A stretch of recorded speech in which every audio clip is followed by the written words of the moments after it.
सभी का the teachers factory में स्वागत है। आज आप सभी को बिहार डीएलएड एंट्रेंस एग्जाम 2025 के लिए महत्वपूर्ण प्रश्न लेकर आए हैं जो आपकी परीक्षा में छपने वाले हैं। तो दोस्तों, जो अभी तक हमारे इस चैनल को सब्सक्राइब नहीं किए हैं, कृपया अभी ही सब्सक्राइब कर लें ताकि बिहार डीएलएड से संबंधित सभी महत्वपूर्ण जानकारियां, सूचनाएं और क्लासेज सीधे आपके मोबाइल तक पहुंच सके। तो आइए आपको आज का पहला प्रश्न दिखाते हैं दोस्तों। और हाँ दोस्तों, वैसे साथी जो घबरा रहे हैं कि मेरा परीक्षा में क्या होगा, अरे भाई घबराने की कोई जरूरत नहीं है। आप जिस तरह से पढ़ रहे, निरंतर पढ़ते रहे तो वो दिन दूर नहीं कि आपको रिजल्ट अच्छा आ जाएगा और आप सरकारी कॉलेज में एडमिशन आपका हो जाए। तो दोस्तों, निरंतर पढ़ते रहिए, लगातार पढ़ते रहिए, बिल्कुल आपका एडमिशन होगा सरकारी कॉलेज में।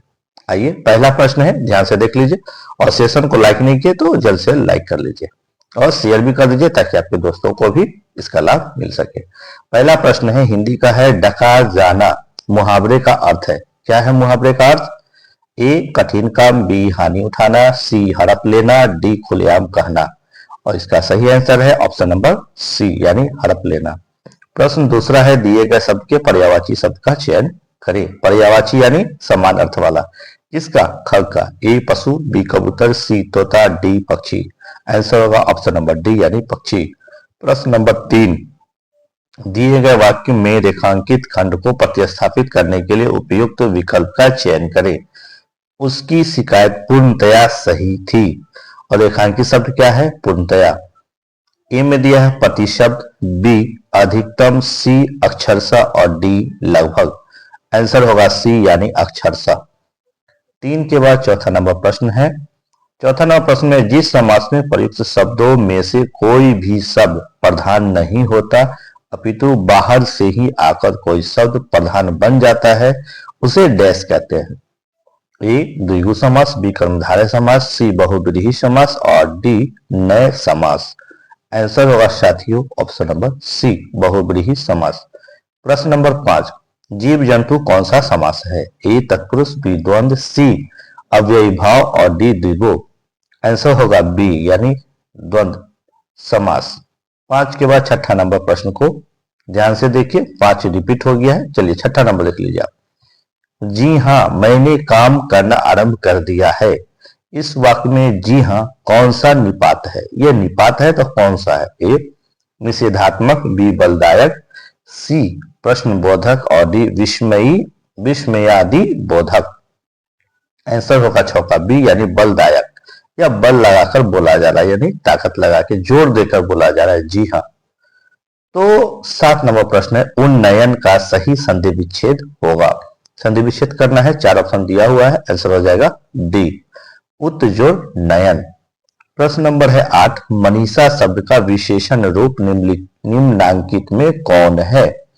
ए मानसी, बी मानुसी, सी मनीषी और डी मानसिक। आंसर होगा सी यानी मनीषी। प्रश्न नंबर 9 दिख रहे हैं, रंगशाला में समास है, कौन सा है? ए कर्मधारय, बी तत्पुरुष, सी द्विगु और डी अव्ययी भाव। और आंसर होगा इसका बी यानी तत्पुरुष। 9 के बाद 10वां नंबर प्रश्न दिया हुआ है, निम्नलिखित में से पवन का पर्यायवाची कौन सा है? ए चपला, बी दामिनी, सी समीर और डी विकार।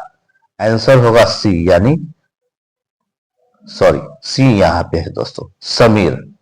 आइए 11 नंबर प्रश्न देखिए, हिंदी में पर्यायवाची शब्द के प्रकार है। पर्यायवाची कितने प्रकार के होते हैं? ए 3, बी 5, सी 4 और डी अनगिनत। और इसका साथियों आंसर होगा ऑप्शन नंबर ए यानी 3। 11 के बाद हम लोग चलते हैं अगले नंबर प्रश्न को देखते हैं। और अभी तक हमारी सेशन को लाइक नहीं किए तो लाइक कर दे और शेयर भी अवश्य कीजिए ताकि आपके दोस्तों मित्रों को भी फायदा मिले। 12 में है, दिग्दर्शन का संधि विच्छेद होगा।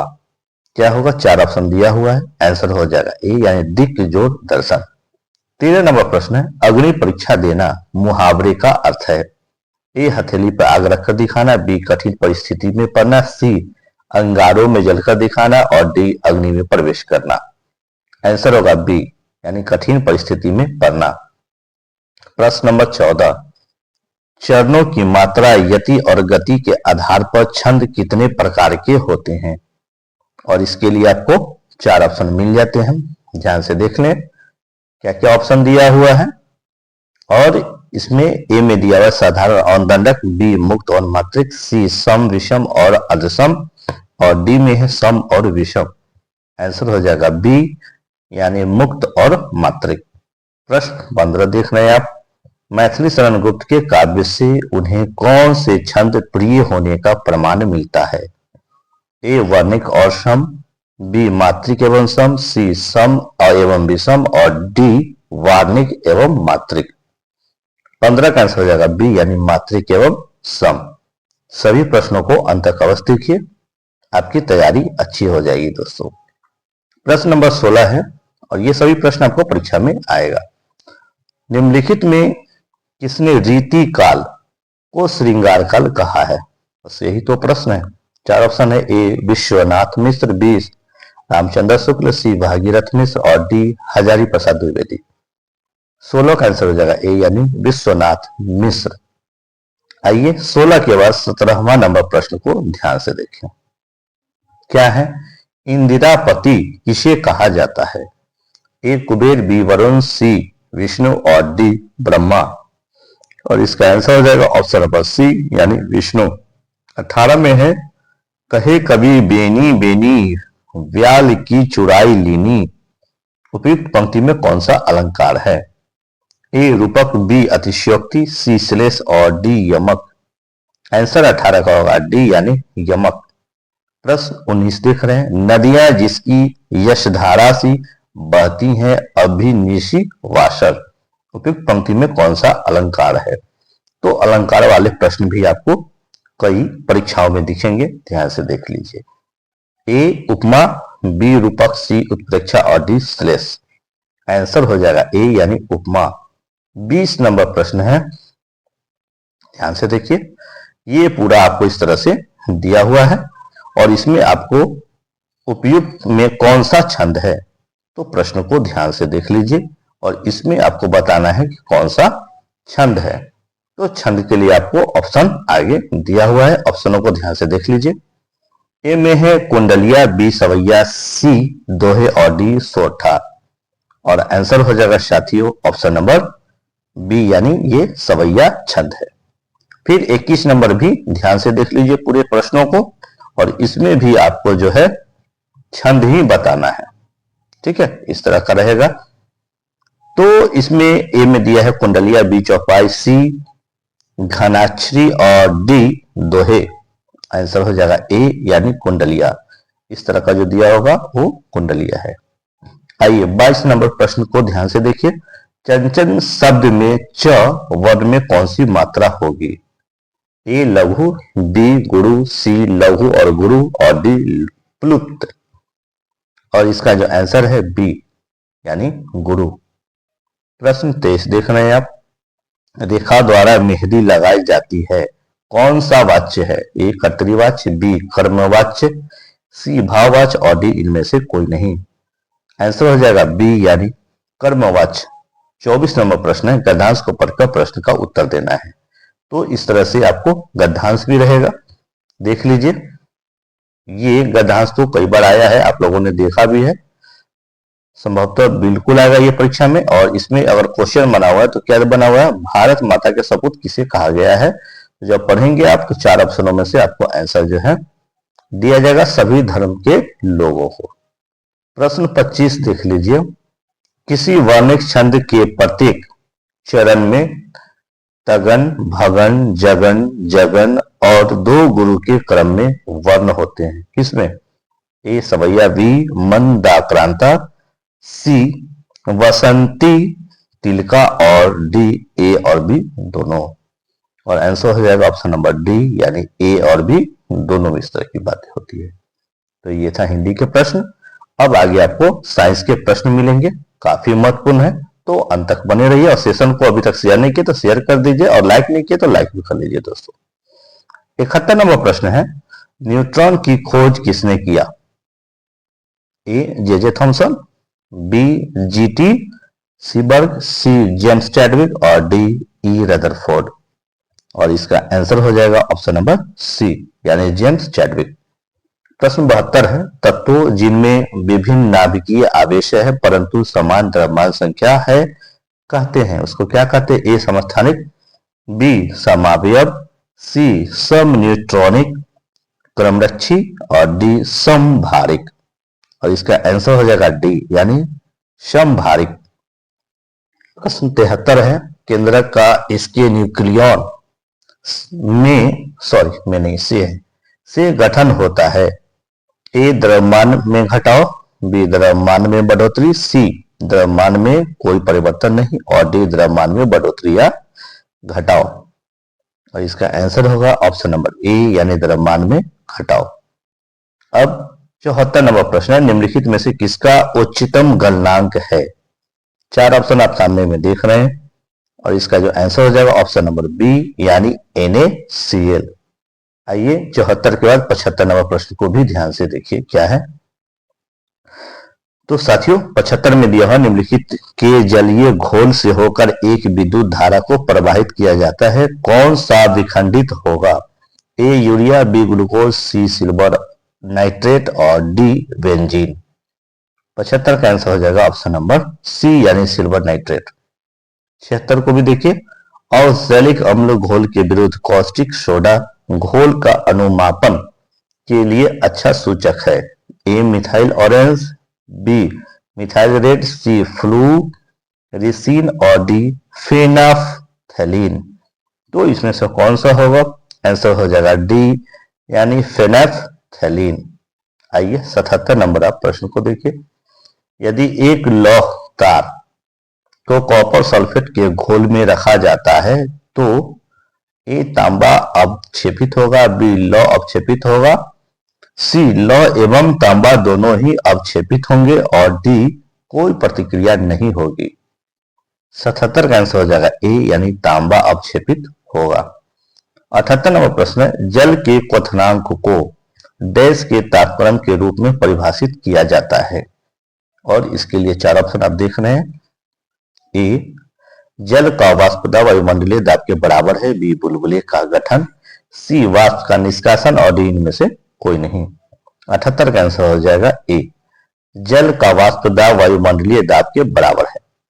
78 के बाद हम अगला प्रश्न को देखें, ध्यान से देखिए। और अभी तक हमारे चैनल को सब्सक्राइब नहीं किया तो सब्सक्राइब कर लीजिए ताकि इस तरह की महत्वपूर्ण जो क्लासेज है सीधे आपके मोबाइल तक पहुंच सके दोस्तों। तो 79 नंबर प्रश्न आप देख रहे हैं, जब किसी घोल को एक अर्धपारगम्य द्वारा उसके विलयक से पृथक किया जाता है तब इस घटना को कहते हैं। ए प्लाज्मोलिसिस, बी उत्प्रेरण, सी परासरण और डी विसरण। और इसका आंसर हो जाएगा ऑप्शन नंबर सी यानी परासरण। 80 में है, जल स्नेहक कोलाइडी को जाना जाता है। ए जल स्नेही के रूप में, बी द्रव स्नेही के रूप में, सी द्रव विरोधी के रूप में और डी जल विरोधी के रूप में। ऐसा हो जाएगा बी द्रव स्नेही के रूप में। 81 नंबर प्रश्न है, एक रेडियोधर्मी समस्थनिक की अर्ध आयु 20 दिन है। कितना दिन? 20 दिन। यदि वस्तु का 100 ग्राम लिया जाता है तो 40 दिनों के बाद अवशिष्ट समस्थानिक का वजन है। ये न्यूमेरिकल का प्रश्न है, इसे जब आप सॉल्व करेंगे तो आपका आंसर आ जाएगा ऑप्शन नंबर ए यानी 25 ग्राम। आइए 82 नंबर प्रश्न है, इलेक्ट्रॉन की हानि उपचयन है। एक सेल के एनोड पर जो प्रक्रम होता है उसे कहते हैं। ए उपचयन, बी अपचयन, सी उपचयन एवं अपचयन दोनों या डी इनमें से कोई नहीं। आंसर हो जाएगा ए यानी उपचयन। आइए 83 नंबर प्रश्न है, निम्नलिखित में से कौन सबसे अधिक धन विद्युत तत्व है? A sodium, B lithium, C potassium और डी सीजियम। 83 का आंसर हो जाएगा डी यानी सीजियम। 84 नंबर प्रश्न है, शुष्क बर्फ है क्या है? ए में दिया है ठोस बर्फ, बी में दिया है ठोस कार्बन डाइऑक्साइड। दोस्तों मेरा आंसर यहीं पे हो गया, आगे ऑप्शन देखने की आवश्यकता नहीं है, तो आंसर हो जाएगा बी शुष्क बर्फ है ठोस कार्बन डाइऑक्साइड। चलिए 84 के बाद 85 नंबर प्रश्न को भी ध्यान से देखिए। 85 में दिया हीरा है क्या है? हीरा 4 ऑप्शन आपको सामने में मिल जाता है, 4 ऑप्शनों को ध्यान से देख लीजिए। आंसर हो जाएगा डी यानी शुद्ध कार्बन है। 86 नंबर प्रश्न है, एक जीवाणु कोशिका प्रति मिनट में एक बार विभाजित होती है। यदि यह एक प्याला को भर्ती करने में 1 घंटा लगता है तो आधा प्याला को भर्ती करने में कितना समय लगेगा? ए में दिया 60 मिनट, बी 29 मिनट, सी 30 मिनट और डी 59 मिनट। और इसका जो आंसर हो जाएगा ऑप्शन नंबर डी यानी 59 मिनट। आइए 87 नंबर प्रश्न दिया है, नाइट्रोजन का स्थिरीकरण करने में समर्थ एक मुक्त जीवित जीवाणु है। ए राइबोसोमियम, बी ओजोटोबैक्टर, सी क्लोस्ट्रीडियम और डी स्ट्रेप्टोकॉकस। और इसका जो आंसर होगा 87 का ए यानी राइबोसोमियम। प्रश्न 88 है, फफूंदी में संचित खाद्य पदार्थ है यानी खाने वाला चीज क्या है, स्टोर किया जाता है? ए श्वेतसार, बी ग्लाइकोजन, सी लिग्निन और डी ग्लाइकोजन एवं तेल की गोलिका। और आंसर होगा ऑप्शन नंबर डी यानी ग्लाइकोजन एवं तेल की गोलिका। प्रश्न है 89, यानी अफीम पाया जाता है। ए कॉर्फिया एराबिक से, बी कैनाबिस सेटाइवा से, सी धिया देख लीजिए ध्यान से सभी प्रश्नों को, लिखा हुआ सी में धिया सिनेंसिस से और डी पपावर सोमनीफेरम से। और इसमें से आंसर हो जाएगा ऑप्शन नंबर डी यानी पपावर सोमनीफेरम से। तो ये साइंटिफिक नेम है, तो इसे ध्यान से देखते चलिए। और अभी तक इस चैनल को सब्सक्राइब नहीं किया तो सब्सक्राइब अवश्य कर लीजिए ताकि सभी महत्वपूर्ण क्लासेस सीधे आप तक पहुंच सके। और 90 में दिया हुआ 90 में निम्नलिखित में कौन त्वरण का मात्रक नहीं हो सकता है? 4 ऑप्शन आप सामने में देख रहे हैं, ध्यान से देख लीजिए और आंसर हो जाएगा इसका सी किलोमीटर प्रति सेकेंड। आइए अब यहां से सामाजिक अध्ययन के प्रश्न आपको मिलते हैं। 91 में है, सम्राट अशोक ने अपनाया क्या? ए इस्लाम धर्म, बी जैन धर्म, सी बौद्ध धर्म और डी ईसाई धर्म। आंसर इसका होगा 91 का सी यानी बौद्ध धर्म। प्रश्न है 92, ध्यान से देखते चले, सभी प्रश्न महत्वपूर्ण है। कौटिल्य ने रचना की क्या? ए अर्थशास्त्र, बी मनुस्मृति, सी अथर्ववेद और डी रामायण। आंसर हो जाएगा ऑप्शन नंबर ए यानी अर्थशास्त्र। 93 में है, अमीर खुसरो किसके शिष्य थे? ए ख्वाजा बख्तियार काकी, बी ख्वाजा मोइनुद्दीन चिश्ती, सी शेख निजामुद्दीन औलिया और डी शेख सलीम औलिया। और इसका आंसर हो जाएगा ऑप्शन नंबर सी यानी शेख निजामुद्दीन औलिया। 94 देख रहे हैं, दिल्ली के लाल किले का निर्माण करवाया था, किसने करवाया था? आप ये बचपन से पढ़ते हुए आ रहे हैं तो ध्यान दीजिए, इसका आंसर क्या होगा? ए अलाउद्दीन खिलजी, बी शाहजहां, सी फिरोज शाह तुगलक और डी शेरशाह सूरी। आंसर हो जाएगा बी शाहजहां। प्रश्न 94 के बाद 95 नंबर प्रश्न को ध्यान से देखिए। दिल्ली के अंतिम मुगल बादशाह थे, कौन थे? ए औरंगजेब, बी बहादुर शाह जफर, सी फर्रुखसियर और डी मोहम्मद शाह। और इसका आंसर हो जाएगा ऑप्शन नंबर बी यानी बहादुर शाह जफर। 96 देख रहे हैं, कस्तूरबा गांधी किसकी धर्म पत्नी थी? ए फिरोज गांधी, बी महात्मा गांधी, सी मोरारजी देसाई और डी राजीव गांधी। और आप सभी जान रहे हैं ये किनकी धर्म पत्नी थी? तो महात्मा गांधी। प्रश्न है 97, पलासी का युद्ध कब हुआ था? ए 1597, बी 1697, सी 1797 और डी 1857। और इसका जो आंसर हो जाएगा ऑप्शन नंबर सी यानी 1757।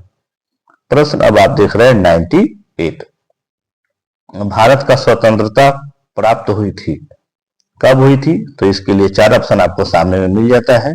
दोस्तों इसे आप कमेंट करके अवश्य बताएं कि भारत की स्वतंत्रता यानी भारत की आजादी कब हुई थी। इस प्रश्न का आंसर आप कमेंट करके अवश्य बताएं। चलिए 99 नंबर प्रश्न है, यदि हमारे माता पिता दोनों अथवा दोनों में से कोई एक भारतीय नागरिक है तो हम हो जाते हैं क्या? ए जन्मजात नागरिक, बी प्राप्त की हुई नागरिकता, सी विदेशी नागरिक और डी इनमें से कोई नहीं। और 99 का आंसर हो जाएगा ए यानी जन्मजात नागरिक। आइए प्रश्न नंबर है अब 100, क्या है? लोकतांत्रिक सरकार वह शासन व्यवस्था है जिसमें 4 ऑप्शन आपको मिलते हैं, जिसमें से पहले 2 यहां देखिए, ए समान नागरिकों की भागीदारी होती है, बी समान नागरिकों की भागीदारी नहीं होती है। और आंसर हमारा यही मिल गया, आगे देखने की जरूरत नहीं है। ए यानी समान नागरिकों की भागीदारी होती है। आइए 100 के बाद हम देखते हैं अगला 101वां नंबर प्रश्न। बड़े नगरों में स्थानीय स्वशासन की संस्थाएं कहलाती हैं। ए नगर निगम, बी ग्राम सभा, सी पंचायत और डी जिला परिषद। 101 का आंसर होगा ए यानी नगर निगम। 102 में है पंचायत समिति के प्रशासन का प्रबंध एक सरकारी अफसर करता है जिसे कहते हैं। ए प्रखंड विकास पदाधिकारी जिसे बीडीओ कहते हैं, बी डिप्टी कमिश्नर, सी म्युनिसिपल कमिश्नर और डी सरपंच। और 102 का आंसर हो जाएगा ए यानी प्रखंड विकास पदाधिकारी यानी बीडीओ। 103 में है भारतीय संविधान के जनक हैं कौन। A Bal Gangadhar Tilak, B Subhash Chandra Bose, C doctor B R Ambedkar और डी डॉक्टर राजेंद्र प्रसाद। और 103 का आंसर हो जाएगा सी डॉक्टर बी आर अम्बेडकर। चलिए 103 के बाद 104वां प्रश्न को देखिए। 104वां प्रश्न क्या है।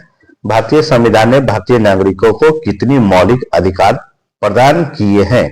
ए 2, बी 4, सी में 6 और डी में है 8। आंसर हो जाएगा सी यानी 6। क्या हो जाएगा 6।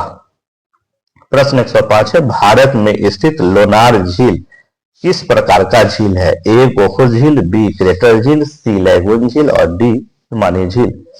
105 का हो जाएगा बी यानी क्रेटर झील। आइए 105 के बाद 106 नंबर प्रश्न को ध्यान से देखिए। संविधान के किस भाग में मौलिक कर्तव्य का जिक्र है यानी वर्णन है लिखा हुआ है। ए में दिया हुआ है भाग 3, बी भाग 4, सी में है भाग 4 का क और डी है भाग 5। आंसर होगा सी यानी भाग 4 का क। आइए 107 देख लीजिए। स्वतंत्र एवं निष्पक्ष चुनाव कराने की जिम्मेदारी किसकी है। ए राज्य चुनाव, बी चुनाव आयोग, सी कलेक्टर और डी प्रखंड विकास पदाधिकारी। 107 का आंसर हो जाएगा बी यानी चुनाव आयोग का। 108वां नंबर प्रश्न अंतरराष्ट्रीय मुद्रा कोष यानी IMF का मुख्यालय कहां पर स्थित है। A Manila, B Washington DC, C New York और डी लंदन। आंसर होगा ऑप्शन नंबर बी यानी वाशिंगटन डीसी। 108 के बाद हम सीधे बढ़ते हैं 109 नंबर प्रश्न को देखिए। किस बात से स्पष्ट होता है कि बिहार में लोकतंत्र की जड़ें गहरी हैं। ए नालंदा का प्राचीन विश्वविद्यालय, बी बिहार में साक्षरता की दर, सी वैशाली का लिच्छवी गणतंत्र और डी इनमें से कोई नहीं। 109 का आंसर हो जाएगा सी यानी वैशाली का लिच्छवी गणतंत्र। प्रश्न 110वां है, अंतिम भी है। मानचित्र में नीले रंग द्वारा किस भाग को दिखाया जाता है। ए पठार, बी पर्वत, सी जल और डी मैदान। और इसका आंसर हो जाएगा ऑप्शन नंबर सी यानी जल। तो दोस्तों ये था आज के सभी महत्वपूर्ण प्रश्न जो आपके परीक्षा में छपने वाले हैं। और अभी तक आपने हमारे चैनल को सब्सक्राइब नहीं किए तो सब्सक्राइब कर ले।